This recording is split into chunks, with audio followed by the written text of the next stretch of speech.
Okay, boom. Liam Hendriks, Boston Red Sox. Does it feel like you're on the Red Sox because like last year was lost? It's like you have your first real spring training, but you know the guy. Like it must be weird. Second spring training, first real season. Yeah, it's definitely weird. Obviously, I haven't had a spring training in 3 years, and to be honest, I mean it's just a different color socks now from what I was previously. But other than that, yeah, it's been good. It's like I'm getting into a nice rapport with some of the guys, and look, every spring training, you're never sure how it's going to go because there's about 50% of new guys anyway. So Why do all Australian-born MLB players end up in media? because we don't really give a shit about anything else. It's true. And are you going to do it? Yeah, I mean, we've had those conversations. It's I don't think I'm quite built for a singular team, just because of like I'd get jaded or I'd get biased or anything like that. Like Yeah. I don't think I could do what Moylan or Ryan Roland Smith does in that regard. Just because I'd end up calling someone a dickhead. I mean, but like more often than not, that's probably true. I mean, 100% true, but Yeah. you're not quite allowed to say it. Yeah. All right. So the outlook for this year, everyone's wondering, what's the velo look like? How do you feel? Do you feel like yourself yet? It's coming and going. Like, obviously, it's been a while since I've been able to kind of really step on it. Had a normal off season as far as like my normal off season goes, but like I also haven't pitched. I'm building up that kind of pitch tolerance again, where like it's picture your workout. You're doing a workout. You heavy legs. Then you take that a little bit off and you coast, and you can bounce back from a hell of a lot further when you first started heavy legs. So I'm just building that kind of muscle group back up. So it's the we're getting there. We're getting there slowly and surely, and it's an uptick every game, which is good. It's a little crazy that I feel like Red Sox fans, I think mentally we're like, all right, so he's not going to pitch that first year, but that second year, he's the closer. And it's like, bro, like I haven't thrown off a mound in God knows how long. Like that's wildly unfair expectations to throw on anyone, never mind. Is that where you're at? I Like, want those expectations. I love the expectations. One, I like being quote-unquote underdog. And there you two, go. Boom. I like the high expectations because it gives me something to meet. Like, I'm always trying to – like, no one's expectations are higher than my own. I can tell you that much right now. So whatever they're thinking is like, yeah, that's fine. But I'm that's shooting low. So for me, I mean, my goals for this season, I'm not going to say them because I don't want to put that out there yet. But, my goals are extremely lofty.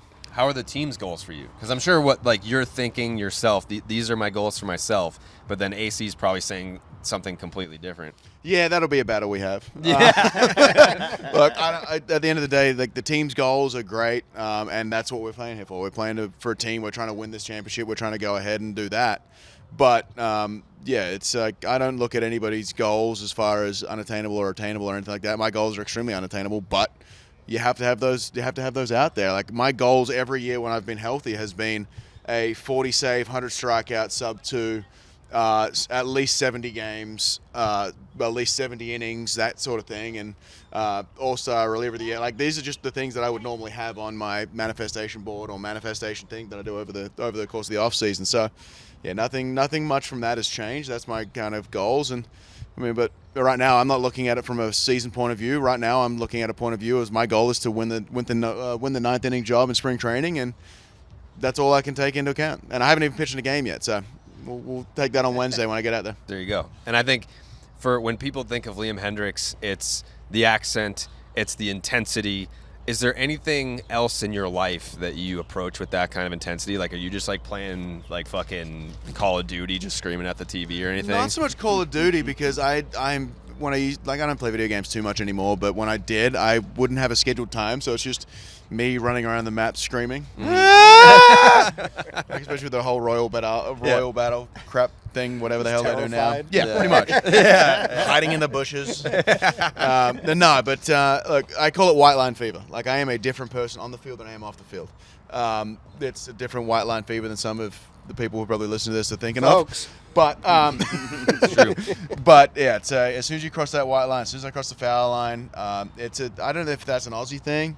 It's a pretty well-known colloquialism as far as Aussie rules football players go.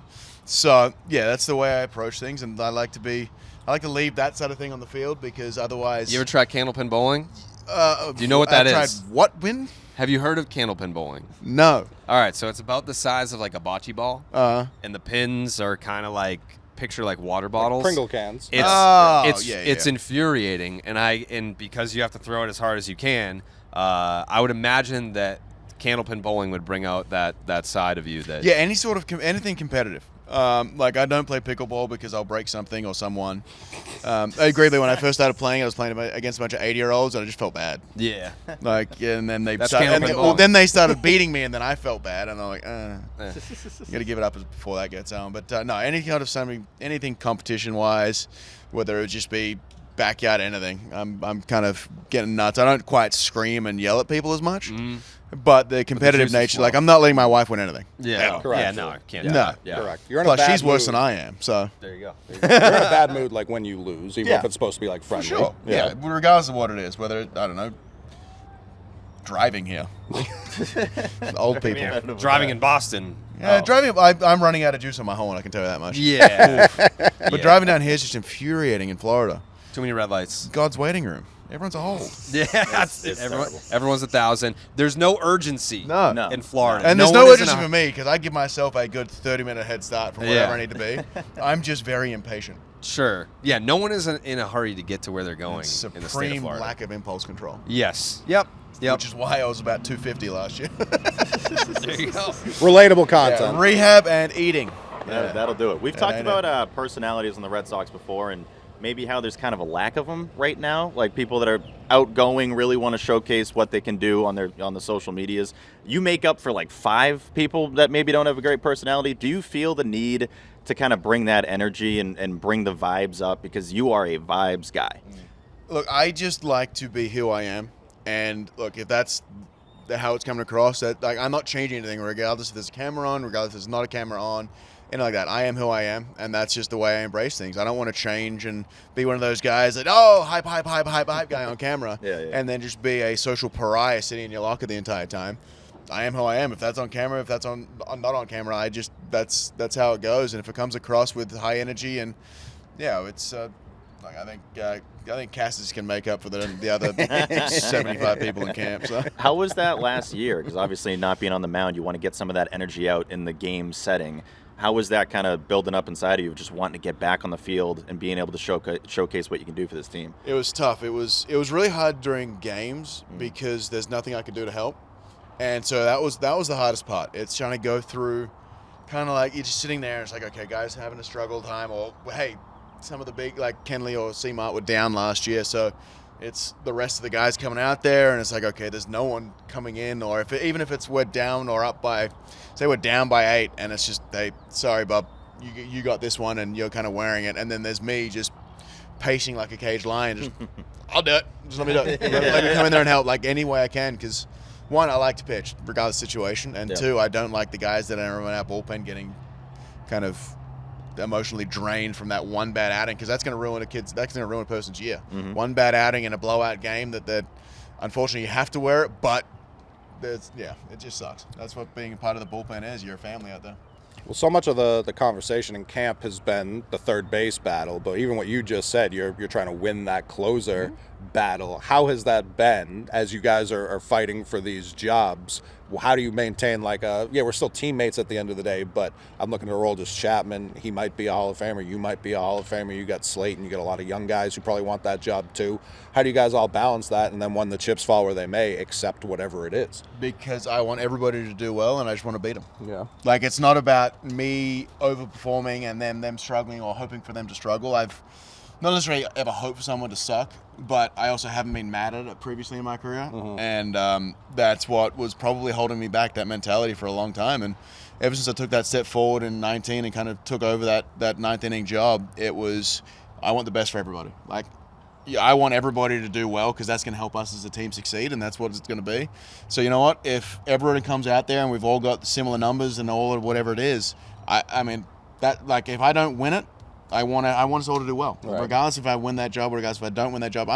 If I'm the slump guy on a fantastic team, I would take that over being a closer on the worst team in the league. Sure. If as the closer role even evolves throughout baseball, you see some guys using their high leverage guy in the 8th, especially now with, again, like with Chapman, you being a righty. If it's certain nights where Cora's like, hey, you're typically our 9th inning guy, but we need you to get the 8th tonight because it's all righties, is that something you're obviously okay with? Look, I mean, my job's to get 3 outs. Sure. I like a routine-based thing, so I like to being able to do my normal stuff. So like I'll walk out there usually in the 4th inning, but now with the pitch clock, it's a whole shit show of trying to figure that out because my pooping and my hot tub and all that sort of times are just smushed together a little bit more. Yeah, poop in less the hot pooping tub. time. Poop in the tub, Yeah, I thought about that, but like, if it's not a solid Hendriks, night, man. Yeah, dude. if it's not a solid day, It might it's be tough. easier to clean if it's not a solid. Right. You're Honestly, stuck on not your legs. Not your and- problem. Yeah. Sounds like very much his problem. Well, but no, so like there's that, and then I do my 5th inning is when I start that's when I tie my shoes, and the 7th inning that's when I do my manifestation stuff of wandering down the mound and back and forth and stuff like that. So, like as long as I have a heads up, look, I'm fine with it. Obviously, I'd prefer the 9th because incentives. Sure. But a hefty incentive package that I really like. Not bad. If you and Tristan Casas had a podcast, Oof. what would be? Give us like the rundown of what topics you think you guys would hit on. Topic 1: how to tone it down. For both of you? Topic 2: That's mutual. let's just rising above certain things. And topic 3 is how to get away with murder, I think. Yeah. I think we yeah. ended up killing ourselves. Yeah, probably. And killing each other, sorry. Okay. Not ourselves, that's morbid. That's a Oh, fun the other one's fine. The Yeah. other one's fine. Can we Murder, who put the cares? suicide prevention hotline up on that one? Anyone struggling, please Call this don't. number. Yeah. hilarious. But no, like it would be a lot. I think it would be a lot to the point where I don't think people would tune in after a while because it's Oh. just like If there's people would too tune much in. energy. There's just too much. It's nonstop.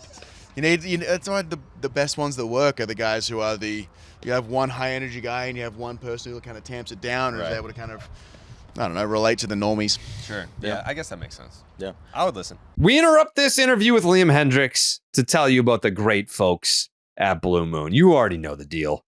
Blue Moon was born in a ballpark at the Sandlot Brewery in Denver, Colorado, so it's no wonder you crave its bold flavor, bright explosion of color, and iconic orange slice ritual that guarantees a one-of-a-kind beer experience year-round. And for moments that you want a lighter option of your favorite beer, reach for Blue Moon Light.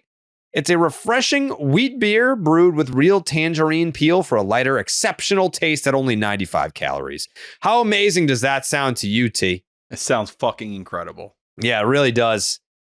It really does. And I know that it's a Friday. If you're watching this on Friday, listening to this Friday. on Friday, it's Friday. How many Blue Moon Lights? And you know what? Where are we drinking Blue Moon Lights this weekend, T? At Martha's crib. Oh, I'm trying to get a little loose with the girlfriend. Am I invited? I would love to join you guys. Why not? I would love Bring to do that. train. Little double date action. What better to celebrate the weekend than a little double date and some Blue Moon Lights? What a I know- delight. I know you just did the cooking class. Maybe we could do like Yeah. an art class. I know Let's a do place it. that has Let's do mozzarella sticks. Some pottery. I'd you love know? to form some things with my hands.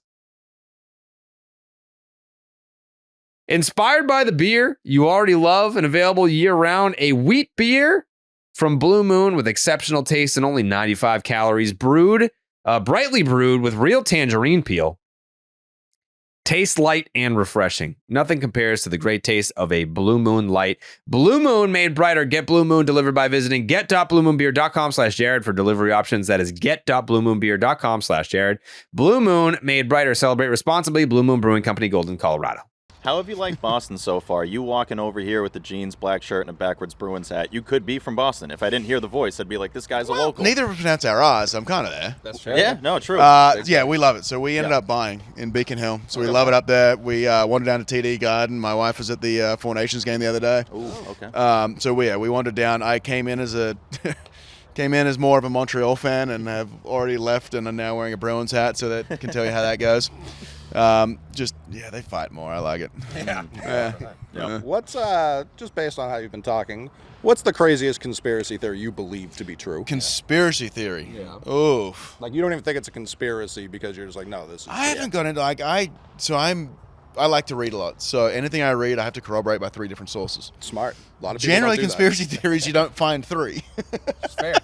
Depends which ones you're yeah. reading. Yeah. So look, conspiracy theories are hard to get in.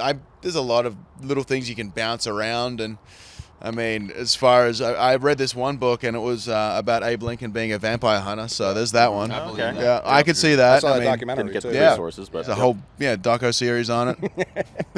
Yeah, I feel like the 3 sources thing. It's like maybe it's true, but it's just it's outdated. So people, like the there's 3 no one body alive problem. to corroborate that. In the off season, everyone's kind of like struggling for content, so lists are a big thing. And there's a lot of lists out there, like top 5, top 10 easiest players to root for in 2025. You're on all of these lists. Yeah, the cancer kid has to get some buzz. Yeah, like, how cool is that though? Where it's like, he may not be on my favorite team, but I'm rooting for that guy. Well, I think the one coolest one and was my wife telling me about it because she was gloating. And it was LG Red, so Lauren Gardner. She was Love doing LG. Oh, they're the best. Yeah. They're the best. But it was all about the 5 top players we're rooting for coming back this year.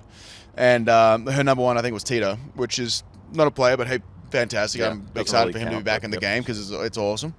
And then, I think I was up there in some of it, and she spent most of the time talking about my wife, which that was the coolest thing for me. It's the impact that not only we've been making on the field, but it's the impact we make off the field as far as the initiatives, and that she gets the recognition she deserves. Love that. Great answer. that is a Wow, wonderful we'll answer. clip that off and Yeah. send it to Liam's wife. Yes, please. Brownie points. What's your reaction when you see not just the moves earlier in the offseason, but specifically getting Bregman? Like it happened when we were recording the pod. We all lost our minds. Bregman FaceTime Jared. As players, when you see that and you see them spend that kind of money too, it's like what's the reaction? When I almost signed with the Astros, he FaceTimed me as well. So it must be just a FaceTime thing. And I'm like, who FaceTimes? Yeah, Like, it's weird. It's personal. Like, I don't want to look at you. Just call me. I want to see. Yeah, the face threw me off. Yeah. Yeah. He was Didn't not see it coming. smiling. And then I was wearing a mask. It was a whole thing. the whole thing. Yeah, but your reaction when Bregman? Yeah, signed obviously, you. I texted. So one of the things came out, and I texted immediately because when I was during 2021, also going into the 21-21 season, when I was a free agent, I ended up signing with the White Sox. The Astros were very close, and so the Astros did this really cool thing where they had the owner reach out and then a bunch of the players. So I text him, and he was very coy and close to the vest, which you have to be because you don't know who you can really rely on. But I was pumped for it because playing against a guy like AB is it's tough. One, he kills me, so that sucks. But 2, he has that aura of confidence born on arrogance. Yeah. And it's just that chest up kind of thing, and which is obnoxious when he was at Houston. Yeah. But walking around the clubhouse here, I'm like, this is great. Yeah, we need this. You add in guys like Bregman and Bueller, who both have a winning track record, who have, I don't think either of them have never made the playoffs. And 2, they just have that swagger about them that just it seeps into everything around them. It's just, and both of them are very methodical. It's always interesting watching these guys the way they do things, where it's like, oh yeah, I do this because of, not just I do this and it works. reason for It's it. like I do this because it's the way my ball it comes out, and it's he talks about it being like a carousel, and I talk about it being like a catapult, and it's nice knowing the way the guys go about doing things, and there's actually a rhyme or reason behind what they do, and it's not just, oh yeah, it works. Yeah. So I'm curious from your perspective, the balance of your personal situation versus the team situation. So when you see the Red Sox are bringing in Crochet and Bregman and Chapman and Bueller and guys like that, you obviously get excited for the team, but then you also have to compartmentalize that and look at your personal situation where it's like, I'm competing for the 9th inning role. Like, that's not being handed to me. I want to compete for that. So is there an excitement balance with an anxiousness or a nervousness? How are you balancing your emotions between team situation and personal situation? So complacency is the biggest thing that kills me. When you got guys in the team that are studs and the dudes, you don't have time to get complacent. So I love it. I love anything. I'm not scared of any sort of competition. I'm not scared of going out there and proving what I can do. I know what I can do, and you know what? If I don't win that job, it's for a reason. It's not because I didn't put it all out there. It's just it was never going to be, or it will be at some point. But it's not going to change my day to day. It's not going to change the way I approach things, and it's definitely not going to change the way I root for my teammates. Love that. What's the walkout song? But we've been going back and forth. Now I've had some odd ones in the past. I remember when I was with the Twins, I was like, "Hey, this is my walkout song," and they look at me like, "No, we play the Twins win song." I'm like, "That song's shit." And then it was what I had Non-Point in the Air Tonight then. So In the Air Tonight by Phil Collins, but a rock version, rock cover. And then I moved to Back in Black when I was with the Jays in 15. AC/DC, can't go past them. And then who are actually performing at Gillette, which I'm trying to get to. We have a day game that day and go to support the Countrymen. Yeah. And then, we bounced around a few different ones. And then when I got DFA'd by the A's, I came back with a mashup of Taylor Swift and Black Sabbath. Okay. So it was Bad Blood mixed with Iron Man. Wow. That was a solid one. Then after that, I got past my pettiness and then went to the one that I had for the 19 with the A's, and then my entire White Sox tenure, which was Rage Against the Machine, Skrillex, Queen, and Prodigy. Same song? Same song. Okay. All Maybe mashed the up by a most DJ. walkout but it was- songs ever for a Well, closer. I need Can you like just play one. a song by the artist, or are you like, I need 5 more No, guys because on this track? most of the songs I listen to is either rock songs, which is not going to get crowd engaged, or something electronic, which has the beats per minute that get me going. But then the fans are like, "Oh, this is just a guy pressing a button," and it's weird. So I need something with a little bit more fan engagement. I need something that has a higher beats per minute, and you don't really find any of those without kind of meshing them together. But yeah, I'm not sure. We've floated the idea of the Lonesome Boatman. It's a instrumental by Dropkick Murphys. Okay. Oh. Play. Just bringing that Boston flair into it, because no matter what you Pandering. play by, it's Pandering, Yeah. that's fine. well, you gotta remember, like I like fan involvement, whether it be good Yeah, or bad. yeah, sure. I don't mind being booed. I actually enjoy it. If I'm sucking on the mound, I like to go on the road and be booed because I'm like, yeah, all right.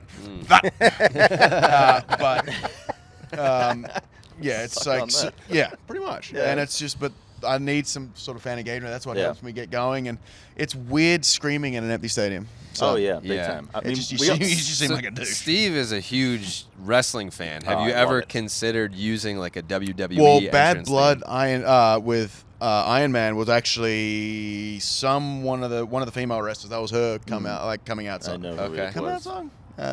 Entrance theme. There you go. Yeah. It could be a Different come out kind song. of Who song. knows? Yeah. Just different doors. Yeah, clearly. But it's funny because obviously you're the funny guy, you're a funny dude, good personality, all that. But you're so business when it comes to pitching, and we obviously want you to get the closer role. White line An fever. added reason I want you to get that role is because I can already see like Hendriks with like lightning bolts and like the fog machine and everything. They're gonna do it up. Like I know they're gonna make it a big We've deal. got Southern Thunder is the Australian baseball team, so you got the Thunder right there.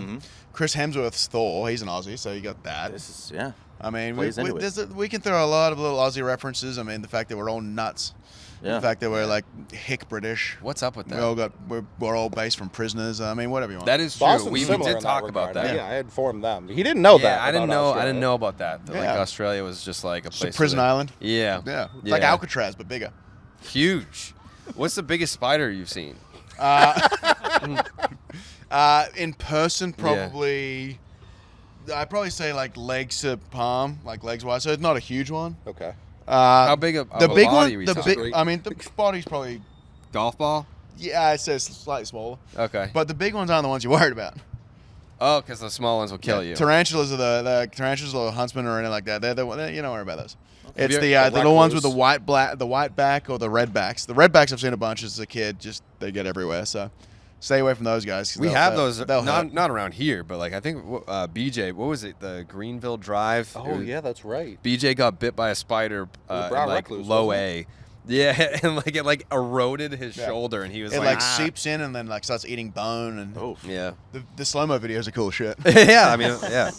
Jake, Mind you, I Jake, like book a spider. googling like random crap. Yeah, a we're gonna small get a I've spider got all on the photos of podcast my next. surgeries that I've had, and it's gnarly. Yeah, we need to collaborate on some sort of idea for the entrance music though, because I feel like there's gotta be like a Boston flavor, but it doesn't. So like Papelbon had shipping up to It's unbelievable. Boston. You can't. That's irreplaceable. And Yeah. if anyone ever tries to use that, I'm gonna punch him in the throat. I don't think you need the Boston thing. Like No, I don't Ken necessarily- Lee had California Love, and it's like, all right, that's cool. Yeah, people But love like, that. there's only so many the Boston page. songs. Yeah, there's only so many Boston songs. You know what I mean? Yeah, I mean that's the thing. Do you want to just go straight Boston? And No, No. you don't have just to. intense, something intense. No. all Yeah, you really and that's the need. thing. Yeah. Like, look, you toss it up, but you always go back to Old Faithful. And if it was up to me, there's some rock songs that I get into, but it's, as I said, the crowd engagement's just not going to come along as well because speaking like sound systems at stadiums, they don't quite generate the rock, and it's slightly delayed, and then fans be like, what's this guy? Why is this guy screaming? Yeah. It's like certain rap songs, they just don't come along well in a full stadium, and it's just by the time the person hears the word and then they're Koji came out to EDM. Like I do think Koji EDM. came- Yeah. Koji He is came out to Sandstorm. yeah. Yeah. So Coach is good. There's things like that, but it's just. I mean, it's tough. Like, there's some rocktronic songs that are good that I get into as far as that. What about like McGregor? McGregor would always have like Irish music that dropped into like 50 like Cent. Owen You know what I mean? McGregor. Connor. What about him? Huh? Yeah. I don't think actors get walkout songs. No. Well, they could. Chalamet's trying. Yeah. Yeah. I mean, I got to imagine it's Bob Dylan and I mean him last night in all leather. I gotta say, I do like how much you're already thinking about this. Yeah. Like, you put a lot of thought into this. Yeah. It matters Always. a lot. I mean, yeah, there was a time where I was thinking about just coming out to straight Jason music, just the like horror theme song. Yeah, similar to that. Yeah, like, Halloween would go crazy. but like the Yeah. Michael Myers. Yeah. Mike Myers had like there was a picture in 2005. Mike Myers. He came out to the Halloween theme. Yeah, There you yeah. go. So it was like the Halloween theme. It was like something like that, but it's just a Something little bit menacing. too slow.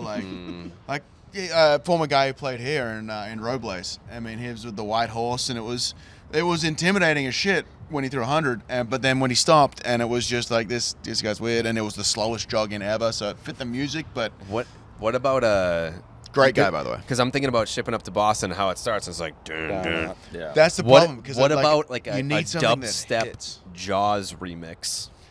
I mean, I am Australian. We do have sharks. Mhm. So there's that. that's true. Yeah, you could go something like that.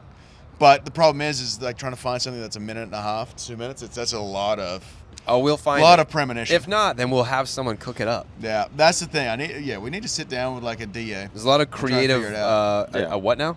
A DA? No. DJ? No. A Okay. DJ? Yep. Mhm. Yep. There we go. Yeah. Yeah. MC? Last question for me. Okay. Last question for me. We had Section 10 night at Fenway. Yep. What was that? Last September. Yeah. And we all threw out the first That was pitch. terrifying for all the people that caught it. Right. The guy I threw a that seed. is not with us, Yeah. Tyler, had the worst throw. I think he went over like Nick Sogard's head, but I he don't know, he but it threw to was the wrong guy. Terrifying. Have you ever caught like a worse first pitch like experience? Like who's like if they've ever sent you out there to catch a first pitch and you're like that was I've had a couple where I didn't move. Okay. I caught probably 75% of first pitches last year. Yeah, you said you were the guy Yeah. last year. I who was caught all the well. first I pitch. started getting the emails from the PR team like, okay, who's cool? Who's on the first pitch? Yep, I'm in. Yeah. Gordon Ramsay? Hell yep. Hendriks. Yeah, the Bruins That's guys, the guy you should Zadorov podcast and Lindholm. with. Yep, I'm in. Yep. So yeah, did that. But yeah, it was there was some iffy ones out there. Yeah. Those I are guess iffy ones, yeah, you but- could probably say that. It's iffy. Yeah, like- it's iffy. I think one of the coolest ones I've caught is Ghost. Yeah. You ever heard of the band Ghost? No. He dresses up like a sadistic, bad to say right now since there's health issues, but sadistic like Chaplin kind of thing. Okay. Yeah. Yeah, he's like face paint and all this sort of stuff, and but his band's name's Ghost, and it's his was cool because he came out full costume, holding a bat because I didn't think he really understood how it worked. But yeah, there's been some cool ones that I've caught, whether it be Niall Horan, were the Bruins guys last year, whether it be I'm trying to think of names now, blanking on me, but yeah, I always look at it to see who's cool. I got a ball signed by James Patterson after he threw a ball at the Okay. Yankee Stadium. Yep. So I scouted I've got some really cool signed baseballs by some non-baseballers at the house. There you go. So Snoop Dogg. Tyler, good to know you're not the worst first pitch You can get worse, that too. Liam has ever seen. No.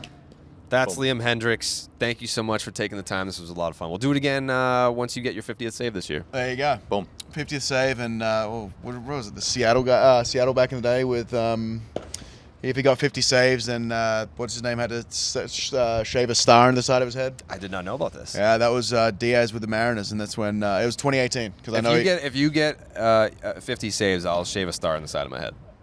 let's have my think word. of something better than a star. All right. Yeah. Something's going on the side of his head. A spider There we go. in the back of my head. Yeah, it may not be so cool.